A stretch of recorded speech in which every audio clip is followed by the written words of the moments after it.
If you ask most people, they would say it's fair if everybody had equal opportunity. But when it comes to sports, the goal of it is to win, win, win.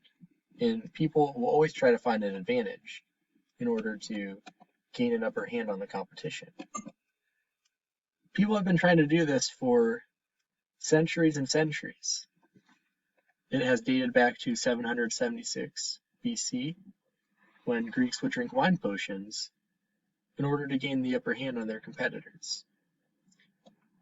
It has went up to 1904, when Olympic marathon runners would use heroin and cocaine to try to gain an advantage.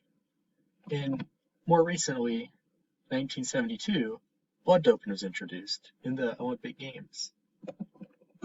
So today we're going to be talking about the kinds of blood doping, the testing and future testing of blood doping, the impact by scientists, and the side effects of doping. So blood doping has been as early as the 1972 Olympics. It is used to enhance performance in athletes, and it does this by increasing the blood's ability to transport oxygen throughout the body. And this gives competitors an advantage, a distinct advantage. So there are three different kinds. There's blood transfusions, ejections of EPO, synthetic and oxygen carriers. So blood transfusions. This is done on patients in hospitals with a low blood count. So if they are low on blood, they will transfuse blood to them. And this has been done with athletes, specifically those that are long distance runners or cyclers. And they do this by, they can use their own blood, or they can even use someone else's. The next kind is injections of EPO. EPO is a hormone found in the kidney, and this hormone stimulates red blood cells. And this has the same effect as transfusions. It helps increase the ability to transport oxygen throughout one's body. And another one that does the same exact thing are synthetic oxygen carriers. They inject chemicals into the body, and it does have the same effects. All three of these are just as effective, but the first two are probably the more common ones. All of these are banned by the International Olympic Committee. People cannot compete if they are blood doping. One prominent figure that has blood doped is Lance Armstrong. He was a cycler, and he came out recently after he got done competing that he was blood doping. And there are testing that can be done to find those who are blood doping. The earliest test was for EPO injections in 2000, and then there were synthetic oxygen carriers in 2004, and then there are ways to detect if you're using another person's blood for transfusions. Now the ways for testing are usually all through either looking at samples of blood or urine in people. This way they can spot whether your levels are higher than they should be.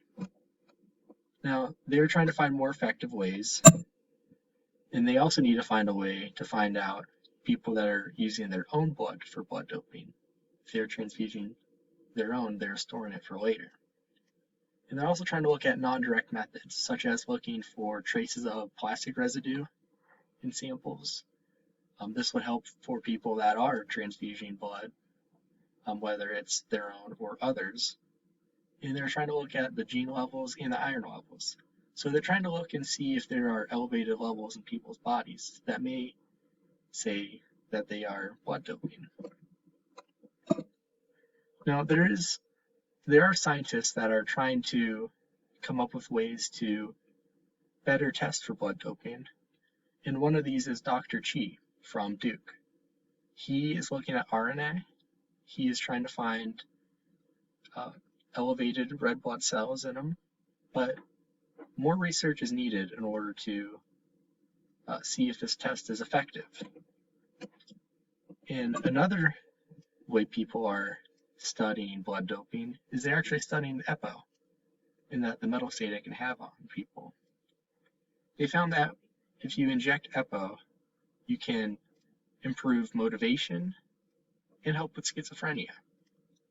So while there are very negative, harmful effects that we'll talk about later, EPO can actually help with one's mental state.